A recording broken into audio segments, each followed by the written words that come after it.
राजयोग का जैसे ही जिक्र आता है वैसे ही व्यक्ति के दिमाग में बहुत सारा पैसा और उच्च पद का ख्याल आता है। लोग सोचते हैं कि भाई अब राजयोग आ गया तो अब खूब सारा धन आएगा, ऊंचा पद मिलेगा, समाज में मान प्रतिष्ठा बढ़ेगी, लोगों के साथ अच्छे लोगों के साथ उठा बैठी होगी। इस प्रकार की कई भावनाएं उनके मन में आने लगती हैं। ज्योतिषी शास्त्र में मूल रूप से राजयोग 5 प्रकार के होते हैं, लेकिन मैं आज जिस राजयोग की बात कर रहा हूं वह राजयोग विपरीत राजयोग है। विपरीत राजयोग। नमस्कार, मैं आचार्य तोषाम आज इस विषय को आपके सामने एक अलग तरीके से तर्क के साथ, उदाहरण के साथ, लॉजिक के साथ लेकर के आ रहा हूं ताकि आप समझ सकें। वैसे तो इस योग के ऊपर में आपको हजारों वीडियो यूट्यूब पर मिल जाएंगे, लेकिन कोई सार्थक बात वहां पर की नहीं गई, कोई लॉजिक के हिसाब से चर्चा वहां पर हुई नहीं। तो चलिए मैं आपको आज इस योग के बारे में उदाहरण के साथ बताता हूं और बने रहिएगा वीडियो में। बहुत ही इंटरेस्टिंग, रुचिकर वीडियो होने वाला है और आपके सारे भ्रम भी दूर हो जाएंगे। तो विपरीत राजयोग। विपरीत राजयोग। विपरीत राजयोग में त्रक भाव 6, 8 और 12, 6, 8 और 12 भावों का योगदान होता है। इन भावों को दुस्ताना भी कहा जाता है और अंग्रेजी में इनको नेगेटिव भाव भी कहा जाता है। अब बात यह होता है कि भाई विपरीत राजयोग जो है वो कितने प्रकार का होता है। तो विपरीत राजयोग 3 प्रकार के होते हैं। मैं एक एक राजयोग के ऊपर में उदाहरण के साथ बात करूंगा। पहले मैं जिस योग की बात कर रहा हूं उस योग का नाम है हर्ष राजयोग। अब ये हर्ष राजयोग कुंडली में कैसे बनता है? छठे भाव का स्वामी अगर 8वें या 12वें भाव में चला जाए तो हर्ष राजयोग बनता है। और अगर ये राजयोग बनता है तो कहा जाता है कि संघर्षों में कामयाबी मिलेगी, धन लाभ होगा, शत्रुओं पर विजय प्राप्त होगी, जीवन में जो बाधाएं हैं, कष्ट हैं, वो सब दूर हो जाएंगे। तो अब जो है वो बाधाएं और कष्ट क्या वास्तव में दूर हो जाएंगे? क्या हर्ष राजयोग बनता है? तो चलिए अब मैं एक उदाहरण के साथ यहाँ पर बता रहा हूं। आप यहाँ देखिए, इस कुंडली में, उदाहरण कुंडली में मीन लगन की कुंडली है। देखिए मीन लगन की कुंडली है, ठीक है। अब जो मीन लगन की कुंडली है तो उसमें जो है अब हम आ जाते हैं छठे घर में। भाई छठा घर कौन हो गया? छठा घर के अंदर में सिंह राशि आती है, तो छठा घर हो गया सूर्य, ठीक है। अब छठे घर का स्वामी सूर्य यदि 12वें घर में चला जाए तो कह दिया जाता है कि भाई ये हर्ष राजयोग हो गया। आर्थिक स्थिति सुधर जाएगी, संकटों से मुक्ति मिल जाएगी, धन की प्राप्ति होगी, संबंधों में सुधार होगा और पता नहीं क्या क्या। लेकिन क्या ये वास्तव में होता है? मैंने सैकड़ों कुंडलियां देखी हैं, इस तरह का कोई योग फलित होता ही नहीं। अब आप खुद भी जो है इन चीजों को आप देख सकते हैं, जान पहचान वाले की कुंडलियों पर देख सकते हैं, अपनी कुंडली पर देख सकते हैं। मान लीजिए सूर्य छठे घर का स्वामी है और वो चला गया 12वें घर में। अब जब व्यक्ति की सूर्य की अंतर्दशा आएगी, दशा आएगी, ठीक है, या वो शनि की दशा या अंतर्दशा में चल रहा होगा, तो उस व्यक्ति को क्या क्या होगा? उसके फाइनेंशियल लॉसेज हो जाएंगे, आर्थिक नुकसान बहुत ज्यादा होंगे, शारीरिक कष्ट आ जाएगा, शत्रुओं से उसको हानि होगी, अचानक नुकसान हो जाएगा, सबसे संबंध खराब होना शुरू हो जाएगा, वो कानूनी प्रपंचों में फंस जाएगा। अगर सूर्य छठा घर का स्वामी अगर 12वें घर में है और व्यक्ति के ऊपर में सूर्य की दशा या अंतर्दशा, शनि की दशा या अंतर्दशा चल रही है, तो उसको कोई भी लाभ होने वाला नहीं है। उसका जीवन और ज्यादा संघर्षपूर्ण बीतेगा, कोई योग यहाँ फलित होगा नहीं। अब चलिए मैं अब यहाँ पर दूसरी चीज बताता हूँ भाई। मैंने ये यहाँ पर दिखाया कि सूर्य अगर छठा भाव का स्वामी हो कर करके अगर 12वें भाव में चला गया तो कोई हर्ष राजयोग होता है कि नहीं होता? तो मेरे हिसाब से मैंने सैकड़ों कुंडलियां देखी है, कोई हर्ष राजयोग का निर्माण यहाँ नहीं होता है। ठीक है, आज के युग में सबसे पहले तो यही समझ लेना चाहिए कि ना राजा है ना राज है, यहाँ एक प्रजातंत्र है। तो राजयोग का अवधारणा ही गलत है। अब चलिए मैं जो है दूसरे तरीके से अब इसको दिखाता हूं। ठीक है, अब आप देखिए सूर्य यहाँ पर छठे घर का स्वामी है। अब सूर्य जो है 8वें घर में चला गया। सूर्य छठे घर का स्वामी होकर के 8वें घर में चला गया। अब सूर्य 8वें घर में जाके नीच का हो गया, डेबिलिटेड हो गया, रिस्ट्रिक्टेड हो गया। मैं रिस्ट्रिक्टेड बोलना ज्यादा पसंद करता हूं। अब सूर्य जो है वहां पर मान लीजिए 0 से 2 डिग्री के बीच में बैठा है या 28 से 30 डिग्री के बीच में बैठा है, तो सूर्य का तो कोई पावर है ही नहीं, वो पावरलेस सन हो गया। एक तो वो रिस्ट्रिक्टेड है, नीच का है, ऊपर से डिग्री पावर भी नहीं है उसका कुछ भी। अब मान लीजिए कि 8वें घर का स्वामी जो है शुक्र, वो आकर करके सूर्य की राशि में बैठ गया। अब इस स्थिति में अगर किसी कुंडली में ऐसी स्थिति बन रही है तो जातक को अगर शुक्र की दशा अंतर्दशा चल रही है या सूर्य की दशा अंतर्दशा चल रही है, तो अब उसके जीवन में क्या होने वाला है? कोई आर्थिक लाभ होने वाला नहीं है। क्या होगा? अचानक चोट फेंक लगेगा, अचानक एक्सीडेंट होगा, आर्थिक स्थिति बिगड़ जाएगी, कर्जा चढ़ जाएगा, और कर्जा चढ़ गया तो उतरेगा नहीं, पक्का नहीं उतरेगा। ठीक है, कानूनी प्रपंचों में पड़ जाएगा, वाद विवाद होने पर नुकसान के अलावा उसको कुछ भी नहीं मिलेगा। हेल्थ भी उसकी खराब हो जाएगी, डाइजेस्टिव सिस्टम है, पाचन शक्ति है, ब्लड प्रेशर जैसी problem, heart related problem, skin की प्रॉब्लम, इवन मैंने कई कुंडलियों में देखा है किडनी जैसी प्रॉब्लम भी आई है। ठीक है, तो भाई ये अगर हर्ष राजयोग है तो फिर उनके साथ ऐसा क्यों हो रहा है? ठीक है, क्यों? क्योंकि ऐसा परिस्थिति में कोई योग बनता ही नहीं है। अब मान लीजिए ये मीन लगन का जातक है, मैंने दोनों तरफ से यहाँ उदाहरण दिया। अब अगर उस मीन लगन का जातक का मंगल भी खराब है, अगर मंगल भी उसका कुंडली में कमजोर है, शिशुअवस्था में, वृद्धावस्था में, या मान लीजिए मंगल भी 6, 8वां या 12वां घर में पड़ा हुआ है, या राहु केतु से पीड़ित है, ठीक है, या फिर सूर्य या शुक्र या शनि से ही पीड़ित है, तो ऐसा जातक को रोटी भी नसीब नहीं होती है ढंग से, पढ़ाई लिखाई तो होती नहीं, पारिवारिक झमेलों में वो पड़ा रहता है, आर्थिक स्थिति दिन बर दिन खत्म होती चली जाती है, कर्जा चढ़ जाता है, पारिवारिक स्थिति खराब हो जाती है, संबंध खराब हो जाते हैं। तो भाई ये हर्ष राजयोग क्या बना क्या? ये सही चीज से आप लोग समझने की कोशिश कीजिए। तर्क के साथ मैं समझा रहा हूँ या लॉजिक के साथ समझा रहा हूँ मैं। देखिए इस परिस्थिति में कुछ नहीं होता।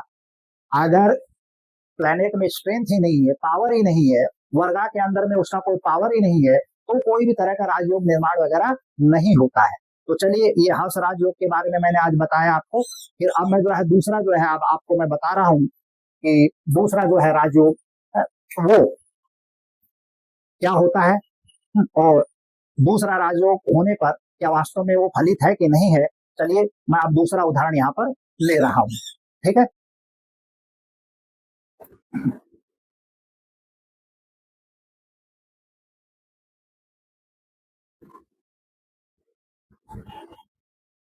अब दूसरा राजयोग यानी विपरीत राजयोग का दूसरा जो भाग है सरल राजयोग।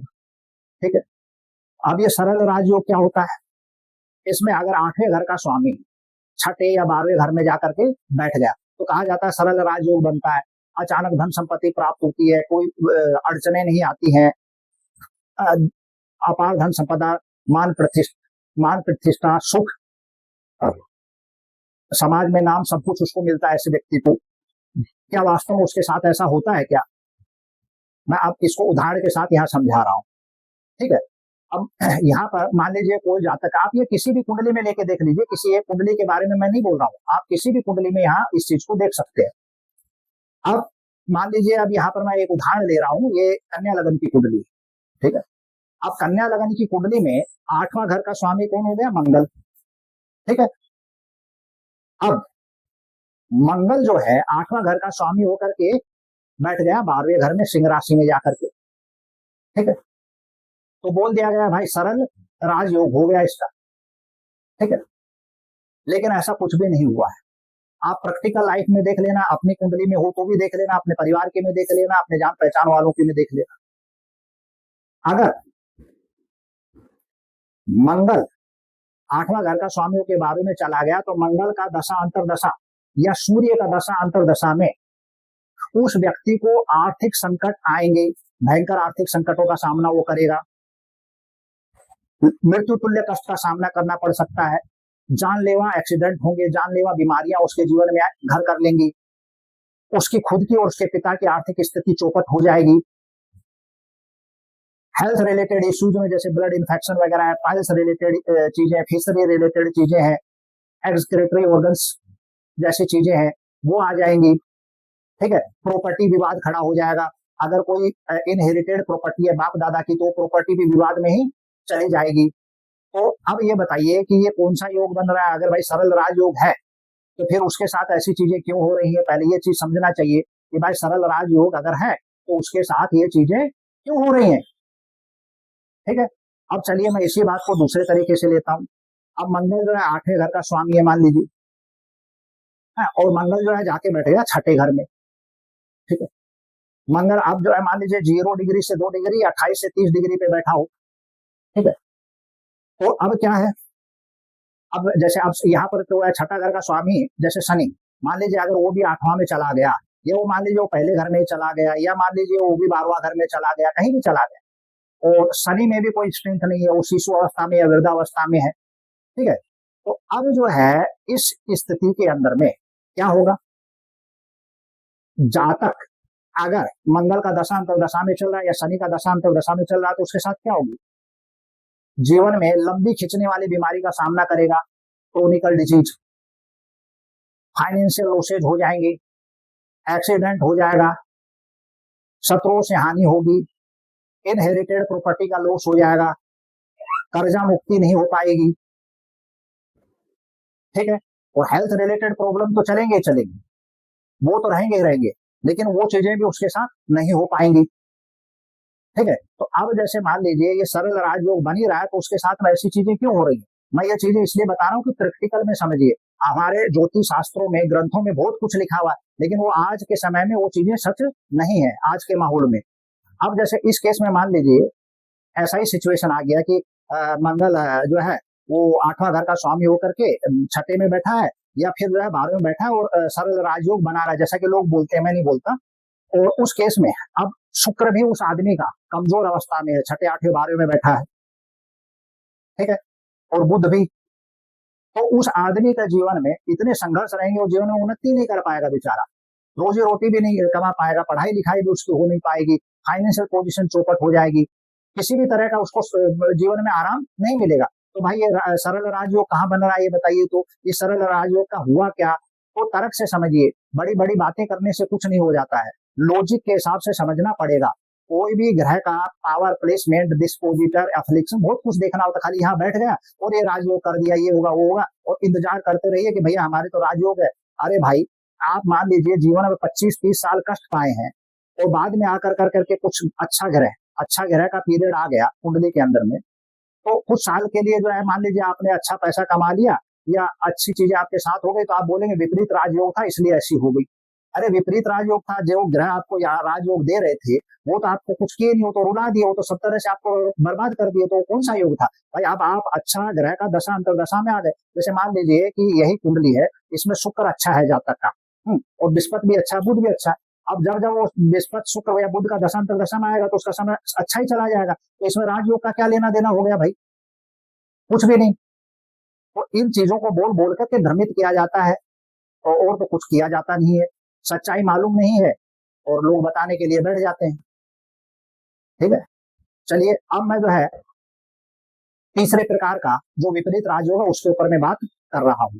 आशा है कि अभी तक जो चीजें मैं आपको बता रहा हूं तर्क के साथ, लॉजिक के साथ, वो आपको समझ में आ रही होंगी। ठीक है, तो चलिए अब मैं दूसरा लेता हूं।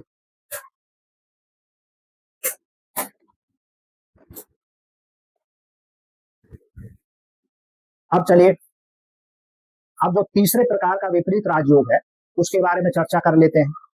इस राजयोग को बोला जाता है विमल राजयोग। ठीक है, अब ये कैसे बनता है?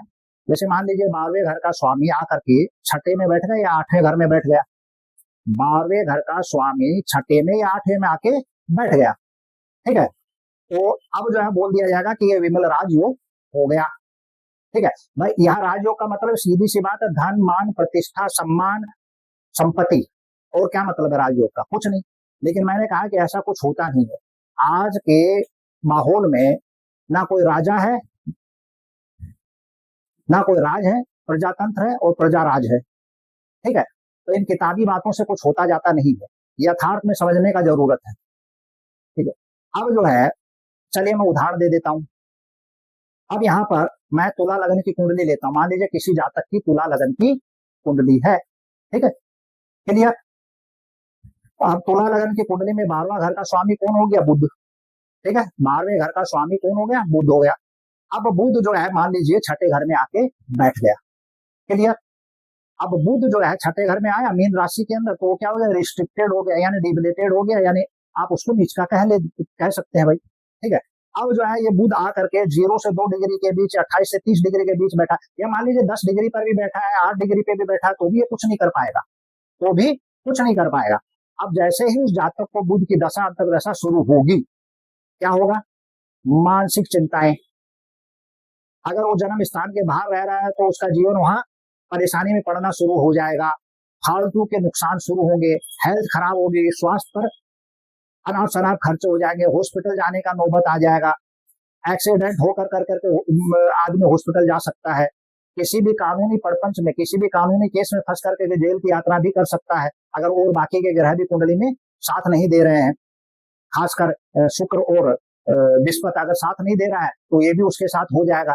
अच्छा, अब जो है मान लीजिए कि ये जो बुध है 12वें घर का स्वामी यहाँ बैठा है, और यहीं आकर के लगन स्वामी शुक्र भी बैठ गया, और वो उचका हो गया। मान लीजिए कोई बोलेगा अरे शुक्र तो उसका उचका है, ये है वो है, बुध के साथ में नीच भंग हो गया, ये हो गया, हो गया। कुछ भी ऐसा नहीं होता, कुछ भी नहीं होता। उसका जीवन में चैलेंज और संघर्ष बना ही रहेगा। वो मुस्तैद होगा, अपना बात को दूसरों के सामने रखने में झिझकेगा नहीं। और चाहे गलत हो या सही, अपने बात पर वो आदमी अड़ा रहेगा। उसका पर्सनैलिटी ही कंट्रोवर्सी में पड़ जाएगा, वाद विवाद में रहेगा। माने बोलेगा तो भी वाद विवाद ही क्रिएट करेगा ऐसा आदमी।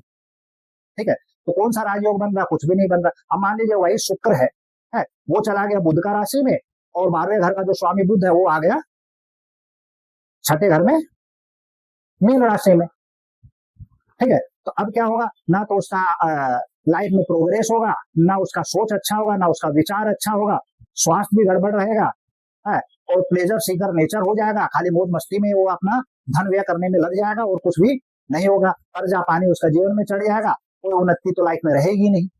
अब चलिए, अब मैं एक यहाँ पर और ले लूं उदाहरण को। अब जो है बुध जो है वो 12वें घर का स्वामी होके 8वें में बैठ गया।